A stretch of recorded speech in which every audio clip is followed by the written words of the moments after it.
বুঝলাম না, এটা কত এক্সপেন্সিভ একটা প্রোডাক্ট, 76,000 টাকা। এটা কি 500-600 টাকার জিনিস নাকি? মানে মাথায় ঢুকছে না। কি হয়েছে ভাই? কালকে মেশিনটা নতুন কিনছি, তাদেরকে বললাম মেশিনটা তাদের লাগা ভালো, তারা কিন্তু কোন আজকে নিয়ে আসছে, আজকে ইনস্টল করবে, এখন টাকা টাকা করে মেশিনটা ভেঙে গেছে।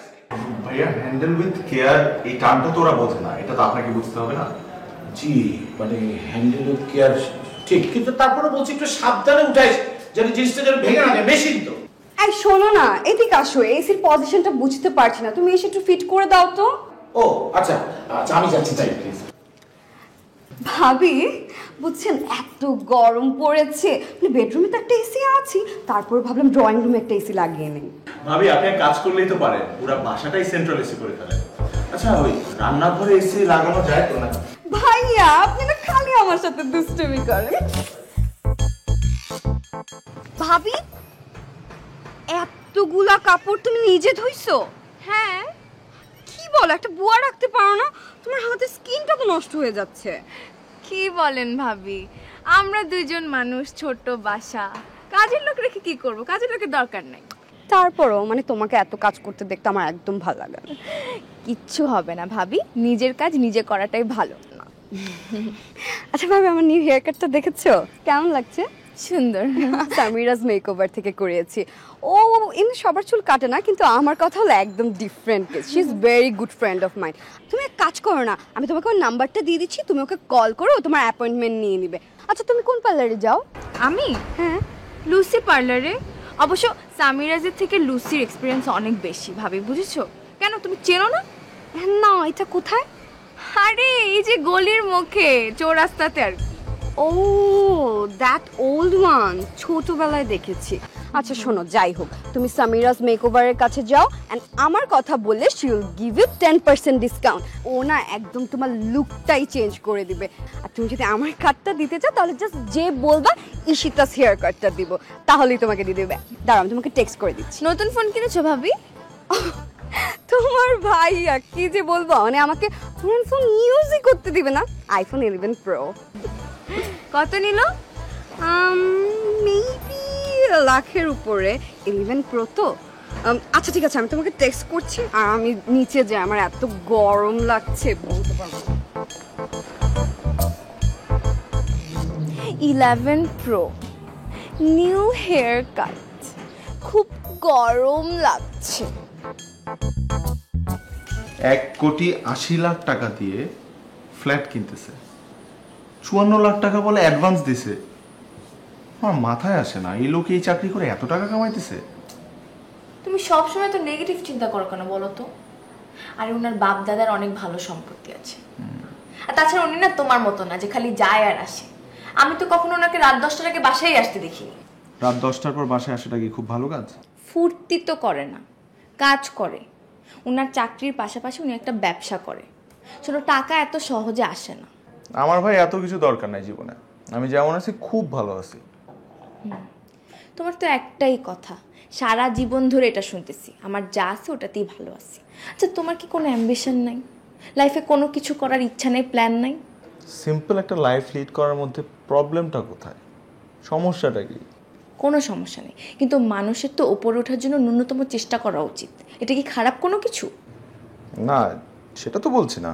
সেটা বলতেছো না, সেটা কেমনে বলবা? তুমি তো এতটুকুতেই সন্তুষ্ট। আমার কি কোনো সকাল আর থাকতে পারে না? এই যে ভাবিকে 1,10,000 টাকা দিয়ে আইফোন 11 প্রো কিনে দিছে, আমি তো তোমার থেকে চাইনি, আমার লাগবে না, আমি জানি তুমি দিতে পারবা না। আমি একটা ফালতু পার্লারে যাই, কখনো তো এটাও বলো না যে রুমানা একটা ভালো পার্লারে যাও, একটু সুন্দর করে সেজে আসো। কখনো তো শপিং সেন্টারে নিয়ে গিয়ে বলো নি যে তোমার যেটা ইচ্ছা সেটা কিনো। সবসময় খালি এটাই বলেছো, এটা না নিয়ে এটা নিলে হয় না, ওটা না নিয়ে এটা নিলে হয় না। এগুলো আমার আর ভালো লাগতেছে না। শুনো, তুমি আমাকে 10,000 টাকা দাও, আমি সামনের মাসে পার্লারে যাবো, ভালো পার্লার। তুমি পার্লারে গিয়ে 10,000 টাকা খরচ করবা? 10,000 টাকা দিয়ে আমাদের 2 মাসের বাজার খরচ হয়। মানে তুমি কি বলতে চাচ্ছ, একটু বুঝিয়ে বলবা? মানে আমি কি এখন থেকে হেঁটে হেঁটে অফিসে যাব? এই যে বুয়ার মতো যে সারা দিন রাত 24 ঘন্টা খাটি, কোনোদিন তো একটা কাজের লোকও রাখার প্রয়োজন মনে করো না? কাজ করতে করতে আমার হাতে কড়া পড়ে গেছে। অবশ্য তোমার তো কিছু যায় আসে না, তুমি তখন বিয়ে করে ফেলছো, আমার হাতে করা পড়লেও তোমার কি যায় আসে? তুমি তো এটাই চাইছিলা। তুমি কি করবা? হ্যাঁ, কয়েকদিন পর বাচ্চা কাচ্চা হলে পিচ্চিকে বলবা বাবু হিসু কম করো, ডাইপার বেশি লাগবে। তুমি প্লিজ দয়া করে একটা এক্সট্রা ইনকামের ব্যবস্থা করো। আমার এত এক্সপেকটেশন নাই, আমার এত কিছু দরকার নাই জীবন। আমি যেমন আছি খুব ভালো আছি। ঝাঁটা মারি আমার কপালে। যেমন আছি।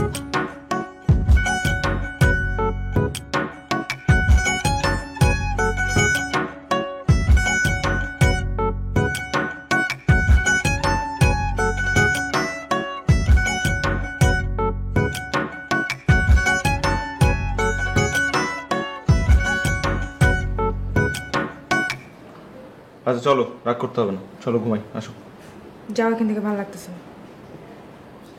আচ্ছা সরি তো, আমি বিরক্ত করো না তো, যাও এখান থেকে।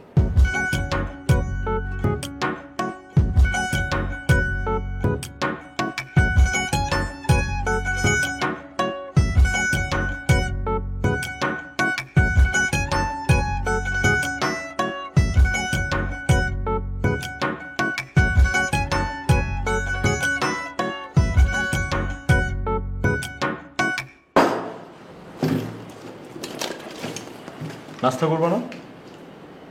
আমি খাই না মরি তোমার কিছু যায় আসে? আমাকে নিয়ে তুমি চিন্তা করো।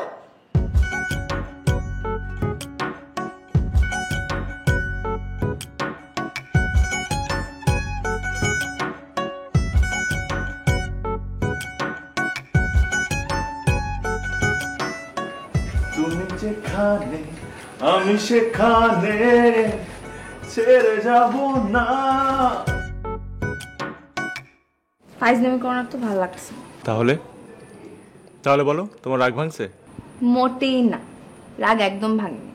তোমার এই অত্যাচার থেকে বাঁচার জন্য তোমার সাথে কথা বলতেছি। তাহলে কি করতে হবে বলো? আমার সকালাত পূরণ করার জন্য কি করতে হবে তুমি আমার থেকে জিজ্ঞেস করতেছো? তাহলে কাজ করো, তোমার শখ আহ্লাদের একটা লিস্ট করে দাও। লিস্ট করলে তো হবে না, লিস্টটা অনেক বড় হয়ে যাবে।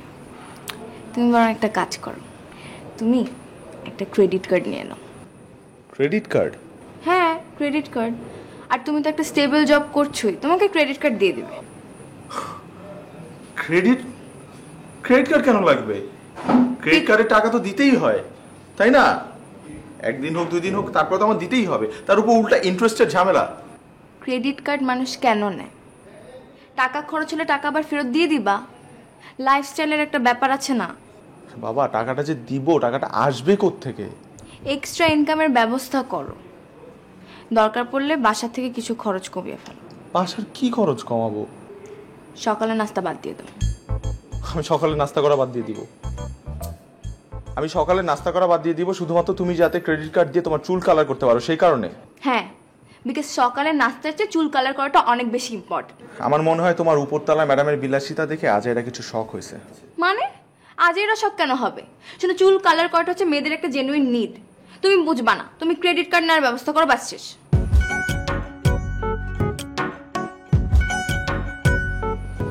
ঠিক আছে, নিব। কোথায় যাচ্ছ? ব্রাশ করতে। এখন কি সকালের নাস্তার মতো ব্রাশ করাটা বাদ দিয়ে দিব?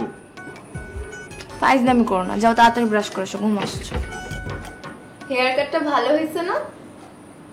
আমাকে কিন্তু মানাইছে। অবশ্য 10,000 টাকা লাগে নাই, মাত্র 5,300 টাকাতেই শেষ করে দিয়েছি। আমি কিন্তু তোমার অনেক টাকা সেভ করেছি। আরো অনেক কাট ছিল, কিন্তু আমার কাছে মনে হচ্ছে আমার চেহারাতে না এই কাটটাই বেশি মানাবে। সবাই বলছে আমাকে অনেক প্রিটি লাগছে। কেমন লাগছে তোমার কাছে?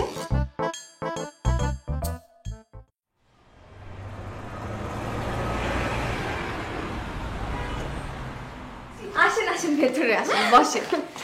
ফ্লাইটটা ডিলে হয়ে গিয়েছে তো এর জন্য একটু লেট হয়ে গেল। ও, আমাকে বলতেন ফোন দিয়ে, আমি চলে আসতাম। আপনি আবার কষ্ট করে আসলেন কেন?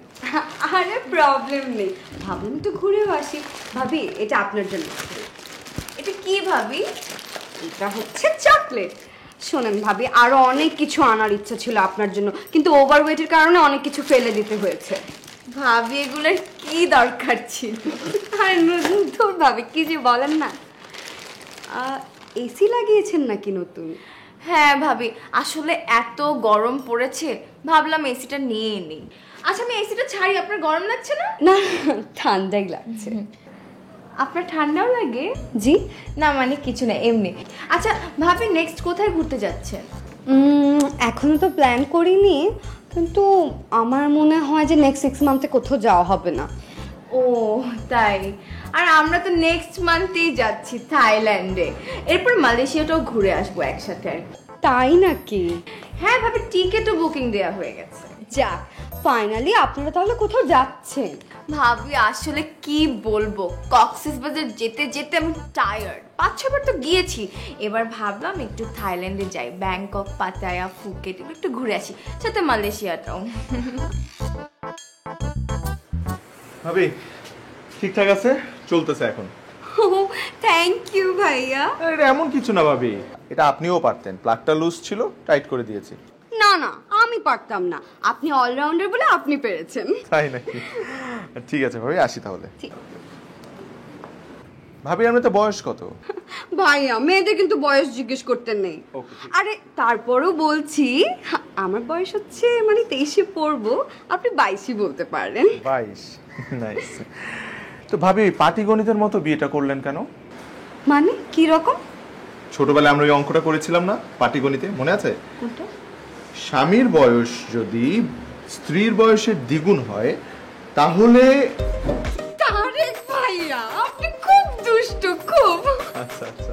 কিন্তু শোন, এখানে যে ব্যাপারটা হলো, আমার হাজবেন্ডের তো অনেক টাকা, আমাকে যখন প্রপোজ করেছিল এত এত গিফট দিয়েছে, বিয়ে না করে আর কিভাবে থাকি বলেন? সেটাই, এবার বুঝেছি। আপনি তো বুঝবেনই, আপনি তো অলরাউন্ডার।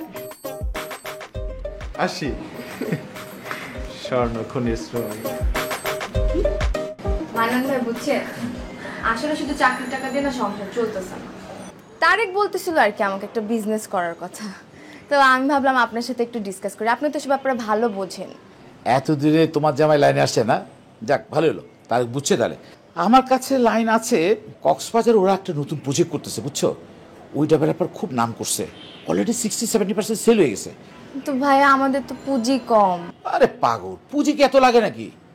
7 লাখ টাকা যদি তুমি আজকে ইনভেস্ট করো, 5 বছর পর বিক্রি করবা প্রায় 14 থেকে 15 লাখ টাকা। কি বলো সব কথা? সময় নাই কিন্তু, সব সেল হয়ে যাচ্ছে, কিন্তু প্রায় 80% সেল হয়ে গেছে, আর মাত্র 20% আছে। আমি আজকেই বলবো। অবশ্যই বলো, তুমি কিন্তু আজকে রাতে আমাকে জানাবা।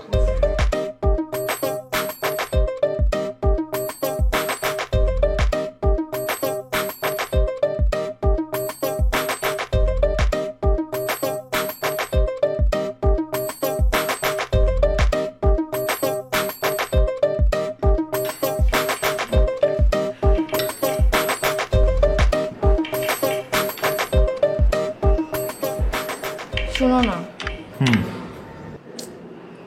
শোনো না, আরে ফোনটা রাখো না, সিরিয়াস কথা বলবো।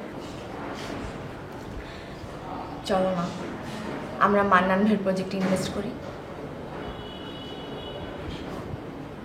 আমি তো অলরেডি একটা বিজনেস নিয়ে চিন্তা করতেছি, এখন মানান ভাইয়ের প্রজেক্টে ইনভেস্ট করবো কি করে?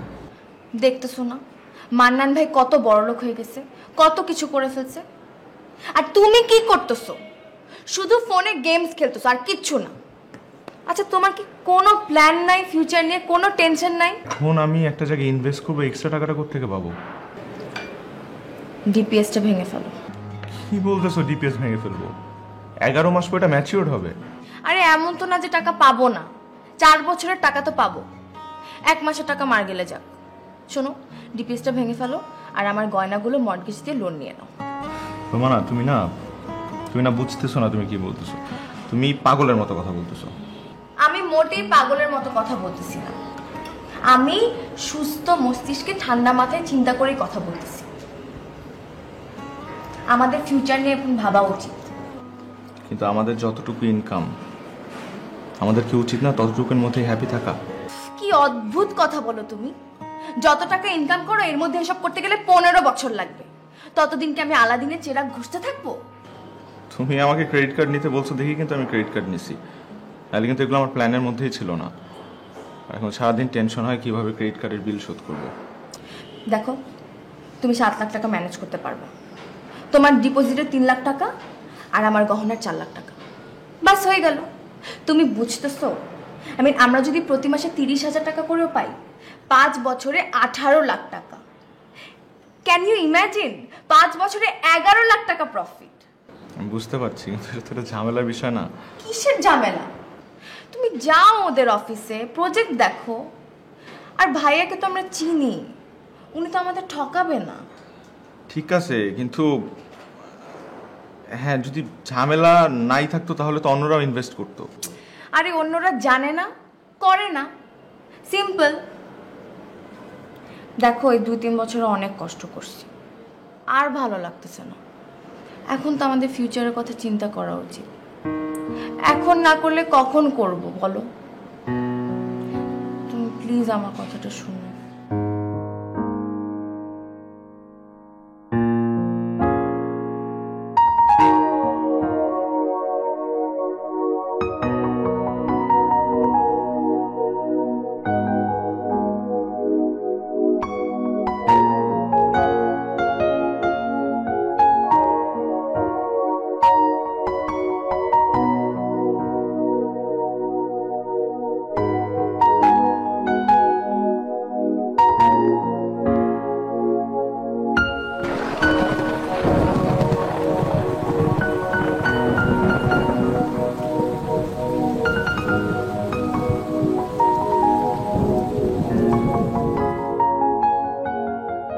জি আই শুনো, আমাকে 30,000 টাকা দাও, আমি শপিং এ যাব।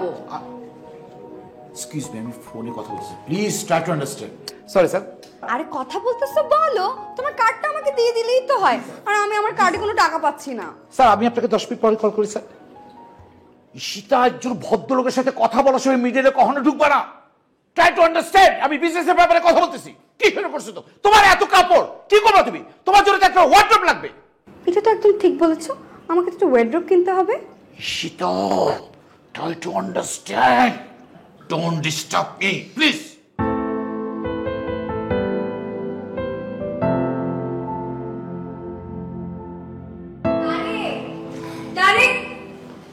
টিফিনে তো ভুলে গেলে যে? ও, খেয়াল ছিল না। গত পরশু দিনও ভুলে গেছি। গত পরশু দিন তো আমি বাইরে লাঞ্চ করছিলাম, ওই আমার কলিগদের সাথে বাইরে রেস্টুরেন্টে আমি খাওয়াছিলাম ওদেরকে। আচ্ছা চলো না আমরা কালকে বাইরে খেতে যাই, আমার না খুব বাইরে খেতে ইচ্ছে হচ্ছে। কালকে? ঠিক আছে, ওকে, বাইরে খাবো। আচ্ছা শোনো না, ওই আজকে তো 12 তারিখ হয়ে গেছে, এই মাসে তো এখনো টাকা ঢুকলো না। গত 2 মাসে কিন্তু ঠিক টাইম মতো ঢুকছে। তুমি এক কাজ করো না, একটু মান্নান ভাই একটু বলো। অস্থির হচ্ছ কেন? গত 2 মাসে তো ঠিক টাইম মতো ঢুকেছে, এই মাসে একটু লেট হচ্ছে, দিয়ে দিবে, সমস্যা নেই। ওই যে মান্নান ভাই চলে আসছে। মান্নান ভাই, ওই বলছিলাম আজকে 12 তারিখ তো এখন পর্যন্ত টাকা ঢুকে নাই। ঢুকে যাবে সম্ভবত, এত অধৈর্য হচ্ছ কেন? ঠিক আছে। হ্যাঁ ওই যে আকবর ভাই আছে না, উনি তো আমার নাম্বারে বারবার কল দিচ্ছে, ওনাকে কি বলবো? বলো আমি দেশে বাইরে আছি, 10 দিন পর ফিরবো। কি হয়েছে তোমার? শরীর খারাপ লাগতেছে? আমাকে বলো কি হয়েছে, কথা বলতেছো না কেন বলো। ওইটা গিয়ে দেখি তালা মারা, পুলিশ অফিসটা সিল করে দিছে। আমরা মনে হয় আমাদের টাকা ফেরত পাবো না।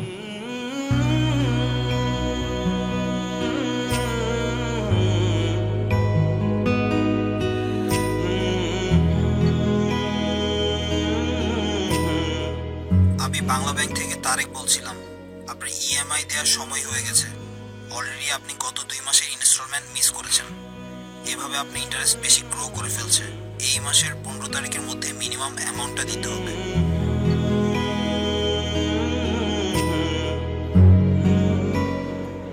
ভাইয়া তোমার কাছে 10,000 টাকা হবে? আচ্ছা 10,000 না হোক, 8,000 টাকা ম্যানেজ করে দিতে পারবা? আমার আসলে টাকাটা খুব দরকার, একটু দেখো।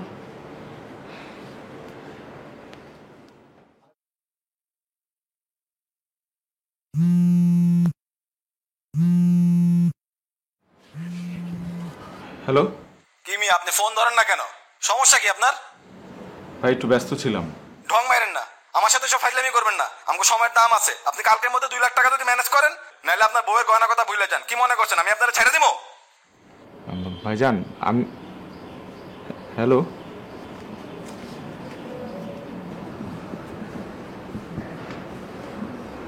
কে ফোন দিছিল? পাওনাদার 3 মাস যাবত টাকা দিচ্ছি না, বলছি 3 দিনের মধ্যে টাকা না দিলে তোমার গয়না বিক্রি করে দেবে।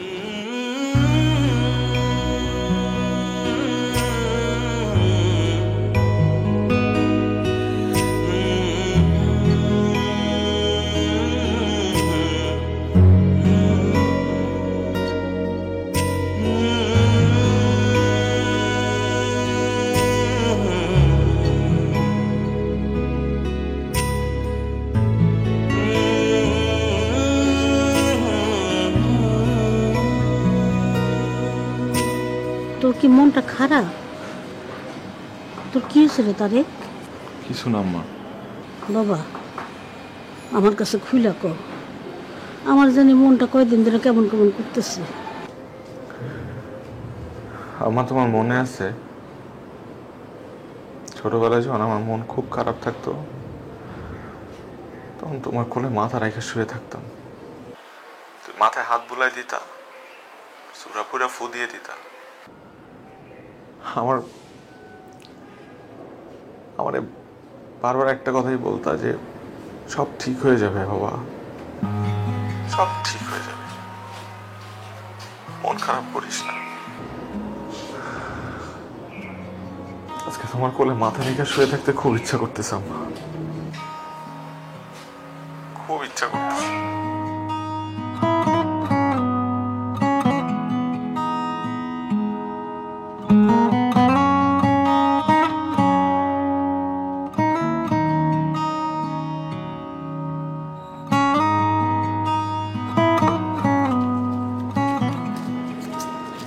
কত হয়েছে? ৬৭,০০০ টাকা। আল্লাহ, মিনিমাম কত টাকা পে করতে হবে? অনেক ডিউ তো অনেক হয়ে গেছে, তার উপর ব্যাংক থেকে অফিসে নোটিশ আসছে, জানি না আমি কি করব, আমার কেমন জানি ভয় লাগতেছে। তার উপর পাওনাদাররা রেগুলার ফোন দিচ্ছে, ফোন দিয়ে থ্রেট দিচ্ছে, ইভেন এটাও বলছে আজকে নাকি টাকা না দিলে বাসায় আসবে। আচ্ছা তুমি কি ওই লোকটাকে একটু রিকোয়েস্ট করে দেখবা? একটু রিকোয়েস্ট করো, আমাদেরকে আর একটু সময় দিতে বলো। সময় বাড়ায় কি হবে? কি সময় বাড়ায়? আমরা টাকা ম্যানেজ করতে পারবো? আল্লাহ,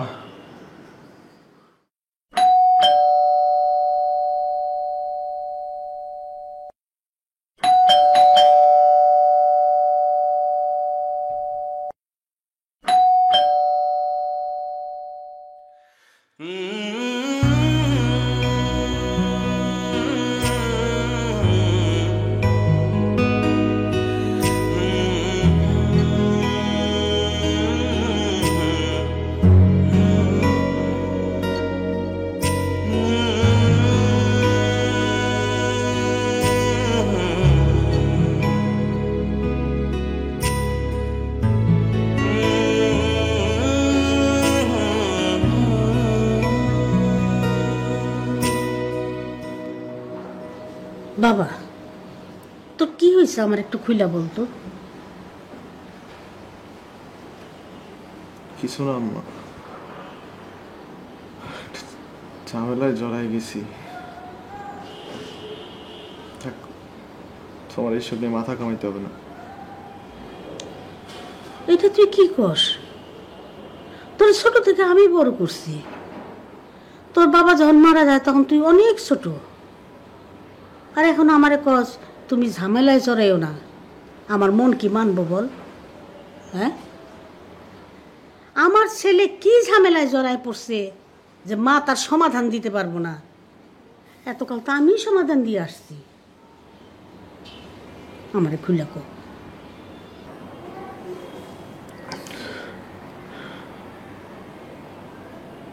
আমি একটা ভুল করে ফেলাইছি, আমি লোভে পড়া এমন কিছু কাজ করছি, এমন কিছু বাজে সিদ্ধান্ত নিছি যেটার জন্য আমি পস্তায়ও কুল পাইতেছি না। জানি না আম্মা এটা সমাধান কি।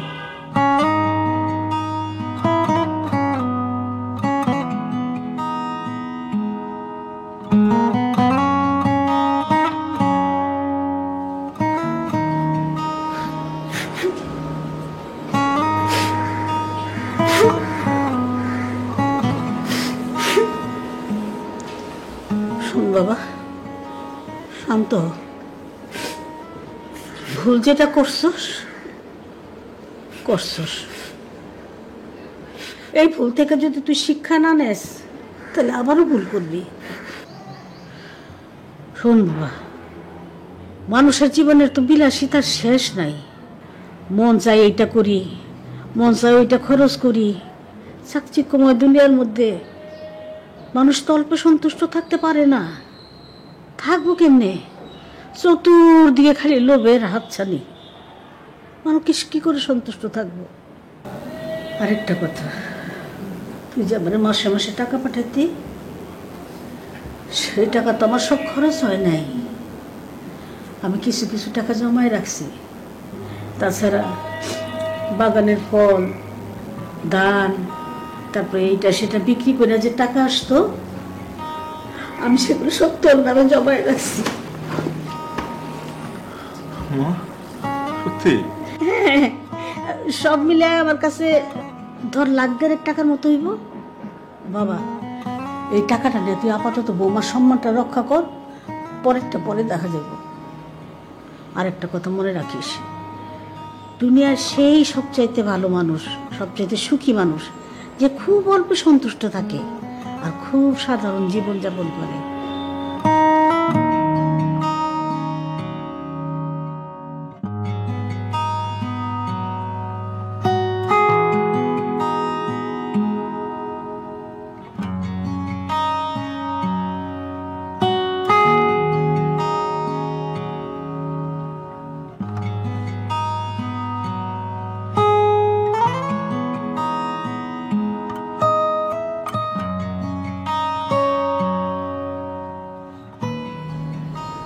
সরি, আমার জন্যই আজ আমাদের এই অবস্থা। আসলে চারিদিকের চকচকে দুনিয়া দেখে লোভ সামলাতে পারিনি, ভুলে গিয়েছিলাম আমি কি, আমরা কি, আমাদের অস্তিত্ব কি। আমরা যে সাধারণ মানুষ এটাই মনে ছিল না। আমি যেমন আছি ভালো আছি। তোমার মনে আছে আমি সবসময় তোমাকে এই কথাটা বলতাম, অ্যাম্বিশন থাকা ভালো কিন্তু হাই অ্যাম্বিশিয়াস হওয়া উচিত না, স্বপ্নগুলো আকাশচুম্বী হওয়া উচিত না। আমরা যদি আমাদের চাহিদাগুলো আরেকটু সীমিত করে ফেলতে পারি, আমাদের জীবনটা আরো অনেক বেশি সুন্দর হয়ে যাবে, অনেক বেশি সহজ হয়ে যাবে, সুন্দর হবে।